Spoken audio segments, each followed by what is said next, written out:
ಎಷ್ಟು ತೊಗೊಬೋದಾ? ಹಾಂ, ನನಗೆ 2 ಕೊಡಿ. ನಿಮ್ಮ ಹೆಸರು?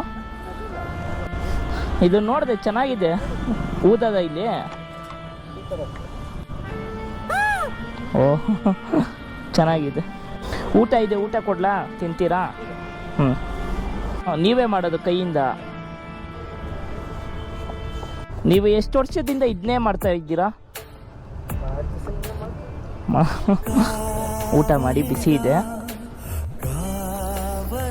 ಖುಷಿ ಆಯಿತು ನಿಮ್ಮನ್ನು ನೋಡಿ. ತಗೊಳ್ಳಿ, ನನ್ನ ಕೈಲೇ ಇಷ್ಟಿದೆ. ಹಾಂ, ಇಟ್ಕೊಳ್ಳಿ. ಓಕೆನಾ? ಮಾಡಿ, ಇನ್ನೂ ಹೆಚ್ಚಾಗಿ ಈ ವಿಡಿಯೋ ಹಾಕ್ತೀನಿ. ಹೆಚ್ಚಾಗಿ ಇನ್ನೂ ಸೇಲ್ ಆಗಲಿ, ನಿಮಗೆ ಒಳ್ಳೇದಾಗಲಿ. ಹಾಂ, ಜಾತ್ರೆಗೆ ರೆಡಿ ಮಾಡ್ತಾ ಇದ್ದೀರಾ? ಇದು ಏನು ಏರಿಯಾ? ನನಗೆ ಗೊತ್ತಿಲ್ಲ.